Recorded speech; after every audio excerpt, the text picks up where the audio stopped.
and welcome to another edition of Beer for Breakfast ABV. I am Danielle from the Moog Show, and I don't know who this guy. This is the latest member of Slipknot. It's normally Paul Segura, brewmaster of Karl Strauss, but today, we traded him in for the latest member of Slipknot.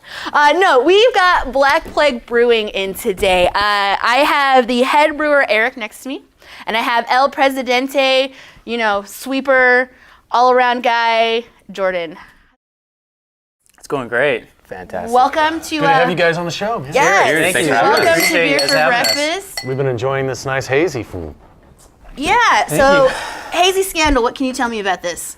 Hazy Scandal, we were trying to approach a more West Coast style for a East Coast style, so we try to keep a little more hops. Obviously, we have a lot of body in it, too. Yep. Has that classic silkiness mouthfeel that you want from a hazy, but it has a lot of bitterness there. So I believe in this one, we got Mosaic, Simcoe, and Idaho 7. And it's primarily Idaho 7 all on the back end. So Nice blend. definitely. This is a very solid hazy, man. Like, I gotta say, it's got everything I love in a hazy. It's got all the fruitiness, all that orangey, grapefruity, citrusy. Definitely. It's got the right amount of dryness and bitterness. It's not a yeast bomb, which I No. love too. Yeah, and we worked hard to make sure it wasn't a yeast bomb. We went through, our trials and errors with the different yeast strain, and once we discovered this one, kind of problem solved himself. So we're very happy. Third time's a charm. Yeah. It's a really f***ing good beer. Hey, that means really a lot coming appreciate from that. you, so And I we really can- appreciate that. And we big can time. say That was a great the F word compliment. on the show. Yes, I wasn't sure, so that's good to know. Well, I'm going to get a few out of the way right now. Yeah, shit, all right. That takes the edge off. But as far as hazy IPAs go, if you have somebody that walks into your tasting room and says, hey, what is a hazy IPA? How would you describe a hazy IPA to someone who has no idea what it even means? I would say it's not going to be your traditional, punch in the face of hops. It's going to be a little more approachable and a lot more flavorful. So if you're looking for something a little more easy drinking, but still has hop flavor, this is probably the style for you. That's at least how I would describe it to I someone like the looking. punch in the face part. That's a It's good like part. it's like a punch in the face. Dude, I just burped up some hops right now. A whole hop? Did they come out? So somebody, it tastes better going down actually. But no, I would just put this in front of them. This is a textbook hazy right here. I really appreciate that. So you That's- really wouldn't have to say anything. Just go. This is a this hazy. is it right here. Drink this, right? Yeah, my favorite part about this beer is just the burst of pineapple you get on the aroma. That's my favorite part. And when it's fresh right out of the tank, it legit tastes like pineapple juice. So we're really stoked on it. Without using pineapple juice. Right. though. Yeah. We don't put fruit in our We beers. don't do that. No fruit. Yeah. Right. One of the things that I think about hazy IPAs is they're much more balanced. You've got a little bit of both. It's not, like you said, it's not a punch in the face of bitter hops. It just kind of balances out a little bit. Yep. It's super approachable is probably the word So you that get I the would hop use. Yeah. flavor without all the bitterness. Yeah. You know? Exactly. Yeah. You just load them all in at the end of the boil. Yeah. So when Exactly. when this haze CIPA craze came out, about a year and a half ago that it kind of came on the Yeah. scene, as a brewer, did you embrace it, or were you kind of what is this hazy? This is a fad that's going to go away? I think me, like every other brewer out there, when we're kind of learning to brew, our main goal is to achieve a crystal clear beer. So I was always in my garage working towards making a perfectly crystal clear beer. And then I come into the industry and now it's all about hazy beers. So I'm kind of having to rewire my brain in a way, but I fully embrace them. I used to be on this team of get You're the that shit hater? out of here. Uh-huh. That's just a bad beer. But now I'm starting to really respect them and realize it actually is a skill to make. So Yeah, one of my favorite things to do is to ask brewers who came on as the haze was coming on, haze craze, how much they hated it. And then they come back, a year later, I'm like, so, what you saying about hazies now? Yeah. You know what I mean? More the merrier. It seemed like everybody liked the flavor and the aroma because it was all hop forward, but they didn't want the yeast and Right. and a lot of them just thought it was a gimmick that might go away. yep, I was one. I didn't know what to think. Yeah. It seems like they're here to stay though. I think so. I mean, they just announced it as an official Official style, yes. right? official Right. style, so Yeah, I don't they think it's did. going anywhere. I think you're right. I mean, man. every brewery is headlining their version, their next haze tagline. Yeah, right. The hazy puns. All the hazy puns, I'm man. anxious to try the next beer here. I am too. So this is the Daywalker Red Ale, and I have to commend you guys because for some reason San Diego breweries just don't make very many reds.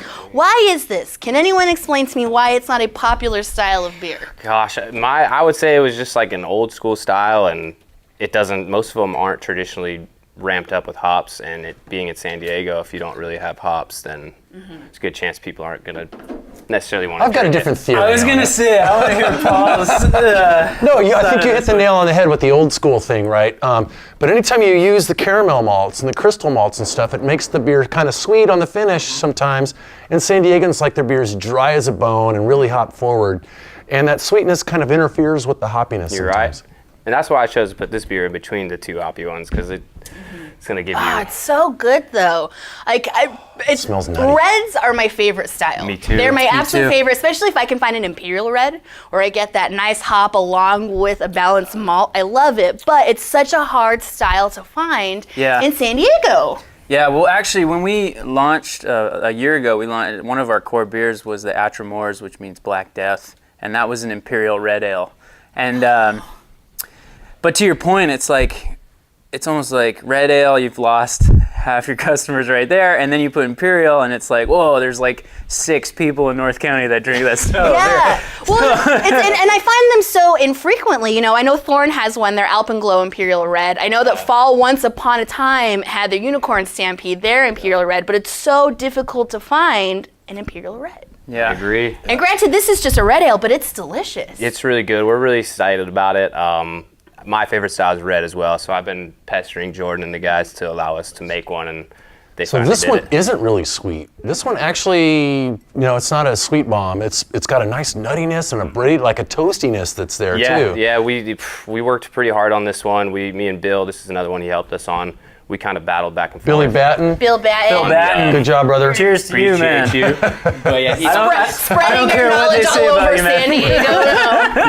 Letting it up. We don't care what they say about you. You're all right. You're a man. good dude.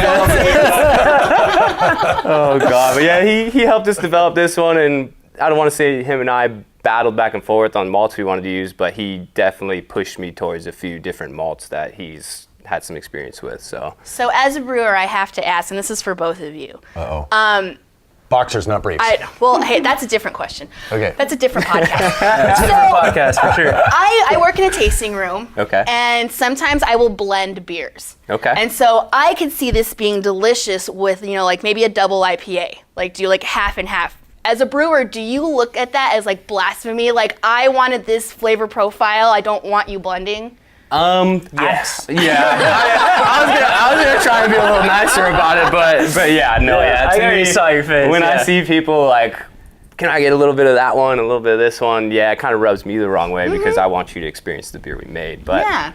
hey, if you have your own flavor, you want to do your thing, do it. I'm not gonna put you down for it. How do you feel in the Strauss I think it's all tasting about room? making the customer happy. And if they've already tried everything and then they like certain aspects of one beer and others and want to blend it, all right, cool. As long as they're still sitting there drinking our beer, Good, right? it's all yeah. good. Yeah. Definitely. We get some of our locals that start blending a bunch of stuff, and we'll do it. I mean, Right. if that's what you want, it's all good. Yeah. And then, they'll be like, oh, call the creamsicle. And like, Matt, it's That Matt. totally happens. Yeah, it's Matt. So like, if you want to like, Matt came out with the creamsicle, that'd be sick. That totally happens. Oh, I want to that is name it, so and you're like, awesome. you got it, Matt. That is so awesome. Happens. And Matt's a real guy. His name's Matt Allman. He's actually awesome. Matt, we're looking at you. He's Mr. awesome. Creamsicle. Don't get me wrong. Thanks, Matt. Yeah. So I was on your website and I saw Tony Hawk on your website. What is the Tony Hawk affiliation with Black Plague? So there's 3 of us. There's 2 founders and then like kind of a third founder as well. It's Jordan, Jared, and Jared. And we kind of started. So Jared, one of the Jareds. You didn't want to do like J cubed for your brewery? J3? J3? We need 2 more and then we can do J5. Like, yeah. Actually, That's already taken. yeah, our manager is Jeanette, so it's like there's Oh, 4. 6. We're almost there. You Is there messed any it more up. J's? You messed it I know, up. I Is there any know. more J's? No, Damn it, more. Eric. he's the Bones Wheels team manager. So Bones Wheels, skateboard wheel, Powell Peralta, Skate One distribution, history of skateboarding right there. So I was a professional skateboarder. I guess technically I still am, but is what it is. And then so our connection, our network was basically skateboarding for the most part. Well, pretty much entirely skateboarding. So Tony rides for Bones, along with a few other pros that were in our circle. And Jared was involved with the brewery, and we kind of just told them what our next, like my next phase in my life was going to be. And we kind of had, this was early on, doing a business plan, all the 5-year forecasting, all the fun stuff. And surprisingly, it wasn't like a huge sell for them. It was kind of like, oh, that sounds really cool. This is something of our own. It's a little bit, the Birdman, he's had Plague Doctor graphics on his Birdhouse skateboards already. So he resonated. Who? The latest member of Slipknot. He's back. So he resonated with the whole branding and everything we had going on, and it was just, pretty organic in that way. And he was like, cool, yeah, I'd love to get involved and support what you guys are doing. And just because we've had the relationship with him and 900 films and his whole deal for so long. So how do you go from professional skateboarder to owning a brewery? Well, I don't mean to offend you, but I was a home brewer in my garage as well. Very amateur in that regard, and it was just something I like to tinker with. And I say that amateur in a very big bold lettering on that. Well, because you're already pro with the skating, so you Right. gotta be amateur at the You gotta have a hobby, right? Yeah. Right, Yeah. right. And I've been skateboarding since I was 6. My uncle was introduced me to it. He stayed with us. So it's just something I've always done, and I've never really found something I was super passionate about outside of that, just because that avenue just kind of took off, and I just always was able to do that. But then it got to a point where, I'm trying to say this in a nice way, but I see a lot of the generation kind of before me kind of not really think beyond what happened there, and I already kind of felt my body kind of deteriorating in a lack of a better term. So I just started thinking, it's I had my second kid on the way, and I was trying to think what else do I really like to do. And the more I dove into this is probably about 5 years ago at this point, it's the more I dove into the craft beer community, the more I saw the parallels between the core skate industry and the craft beer industry. And I was like, this is really cool. It's a really big sense of community. Everyone's kind of helps each other out for the most part. And it's about creativity and the artistic ability to create something from your mind and not have a lot of boundaries. So that was the aspect I really liked about it. And then so the more I just kind of got involved, it was kind of just more these are my kind of people, you know what I mean? And it wasn't a forced, it was I have an opportunity to do something else that I care and am passionate about and not have to work a cookie cutter. It's Life's too I'm short. into it. Exactly. Do something you love. I'm not gonna lie, you Then you'll kind never of work sound a day in your like life. Peter Pan a little bit. Peter Pan. A little bit like Peter Boys, Pan. yeah. I went from being, a professional skateboarder to then, opening up a brewery. Yeah, the Peter Pan story for Very sure. Oh, poor guy. This guy, is breaking stuff, whatever. All right, so I'm gonna ask a heavy question for a minute, because He's I've getting heard heavy. people kind of draw a parallel between St. Archer and Oh, you of guys, course. Yeah, right? yeah, You of guys course. probably heard that We've heard same it. thing. So what would you say totally differentiates you Well, guys? What's I mean, the- if they're talking about if there's a soul in with what we got going on, it's you can come in any day of the week and I'll be working there. As far as you get a lot of misconception that we're just bankrolled, and it's just simply not the case. I mean, my partner works another full-time job, and then he comes after hours and he works 50 plus hours a week, and we're both behind the bar, and his wife works. I mean, they're not even on payroll. They're just Rad. there full time. There it is. So I mean, it's real. It's real. You can come and we're there. It's 80 hours. I'm not lying either. My wife will tell you. I'll cheers you to that, man. So Yes, cheers to that. yeah, that's we're in rad. it. We're in it, and Jordan's in the trenches every day with me. Every day. we love it. So Well, and Eric, how did you get to being, a head brewer? I was already told that you are not a master, but you can be a head. I would say I'm probably far from being a master, but over the years, I have been able to gather enough education from podcasts, just asking questions at breweries. But myself, I was a home brewer for about 5 years. I was actually in sales when I met these guys. So once upon a time you didn't have a soul. No soul. Corporate America is where I was. You gave us some sweet deals on some stainless steel bolts for the tanks. Hopefully my bosses don't watch this. But Pro deal, right? They were during their build out. I was selling them construction supplies, and happened to kind of plug that I was a home brewer. Brought them a couple growlers. They liked it. They gave me a shot as a cellarman, and then it was kind of next man up when it got to that point. And I'm blessed to be in the position I'm in now, and lucky enough to be learning from Bill for the last couple months and picking his brain any way I can. So yeah, definitely got a long ways to go. The beers are solid. Appreciate that. By the way, what's this? Yeah, what is this? What are we drinking now? This is our brand new IPA. It's called Bring Out Your Dead. Excellent. I love your guys' names, by the way. They're so fun. My father's a huge Monty Python fan. He actually, when he remarried, they remarried to the "We Ain't Dead Yet," so you might as well get married. So, so that was just engraved at an early young age for me, and I grew up watching those shows. So it was kind of a play on the parody of the "Bring Out Your Dead" skit. And he's like, "I'm not dead yet." And so we were just awesome. like, oh, this is perfect, you know what I mean? And those ties back into the Dark Ages, specifically the Black Plague era, where they're bringing out all the dead bodies that suffered from Another the plague, solid beer, and I know it's not a hazy, but it's still really hop forward. And That's beautiful. really good. Yeah, we tried to, my idea, so this was actually, I'm gonna plug myself here, everybody. This was like my first official recipe at Black Plague. So I can't even stand by I kind of like Right. guarded it and wanted to kind of do it myself. I asked the guys for advice and that kind of stuff. But this one, I was trying to kind of do old school IPA meets like this new wave of IPAs with like the really fruity tropical on the back end, but keep that classic like resiny bitterness on the front. And you did it. That's what I was shooting for, and I'm really excited with the way it turned out. This beer is very humbling for me, so It's I'm pumped delicious. on it. No, it's appreciate super, that. super good. Random, question. Did you guys go to GABF last year? We submitted. Uh-huh. And this is the worst reason to submit, but we needed to get our trademarking through.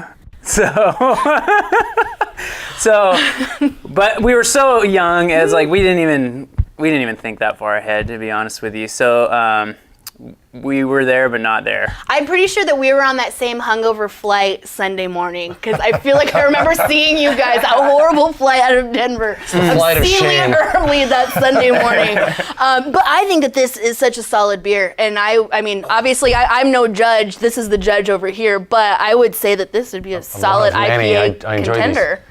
Yeah, well, that category's got like 300 some entries now, so Yeah. it's like to win a medal is legit. Yeah, Serious absolutely. bragging rights if you win a medal in that Definitely. category. We wanted to get some traction and some experience under our belt before we really tried to enter a competition. It's something that we were all stoked on for sure. So this year is another year. So I think we'll probably start submitting to a lot more like contests this year. Very cool. I'm stoked to see your guys' name out there more. We're expecting big things from you. Oh, yeah. no pressure. No pressure. No. Fired. Well, you have it here already, so if you have it here, this will follow. Yeah, exactly. You have it here, man. I'm still having fun. That's all that matters. And honestly, that's what we saw like straight out of the gate with him. Like he started as a cellarman. I feel like hindsight, he probably would have took like literally any position we gave him. Yeah, no doubt. No doubt. I was ready. Sweeper. But when I see him back there, I mean, he's listening to beer podcasts. Like he doesn't take it lightly. He's super passionate about it, and that's kind of who we wanted involved, like from the front of the house to the back, just people that are serious about it and want The to learn. passion definitely comes Yeah. through in the beer. Yeah. It's really, really great. You were smart to look for the passion. So where can people find these beers? We're currently distributed through Carl Strauss. Hey! Who's that? Who? Never heard of them. For San Diego and Orange County. And then we're in talks right now of trickling into LA County Rad. as well. So you can find it in the tasting So all the room. good bottle shops, Good the bottle tasting shops. rooms. The Yeah, reputable ones. Yeah, all the good bottle shops around town we're slowly making our way into, and then there's a couple bars around town. We're in downtown, we're in North Park. We're spread Nice. pretty wide already, so thanks to Carl for that. Right, you guys are so good. Events coming up. I think you have your 1 year coming up, Yeah, right? yeah. That's 1 year. exciting. Nice. We made it. Well, we didn't make it yet. We're almost there, a few more months. But I can. Have you paid your rent yet? I was gonna say we can miss a few payments and still make the party on the 10th. So yeah, we're good on that end of things. It seemed like your grand opening was like yesterday. Right? I brought my daughter and all these like professional skaters were there. And she was like going up, can I get a picture with Oh, you? I bet. Oh. Yeah, it was pretty cool. Yeah, this one's Will gonna they be there at the 1 year anniversary? Oh yeah, everyone's cruising out. Well, I know where I'll be that day. When is that? It's June 10th. June 10th. Yeah. All right. And then you were talking about you have a collaboration coming up with some of our favorite beards. Yeah, the burning beers, Jeff and Oh, Mike. I'm sorry to hear that. You know what? We're doing a can design too, and for whatever reason, I mean, this one put Jared, my partner, through the ringer as far as coming up with concepts. We were going back and forth, and we finally got it a place where that we're all happy with it. But the weekend of the 20th, June 20th, I think actually it's the 22nd. But we're gonna do. They're gonna brew with us. We have one version, they have a slightly different version, and it's a hazy double IPA that Nice. we're doing together. Cool. Some kind of like, like deathly punch you in the Yeah, face. Exactly, precisely. It's so the Dance Macabre, or is the Dance of Death. Yeah. So we're doing one called the Hazy Macabre.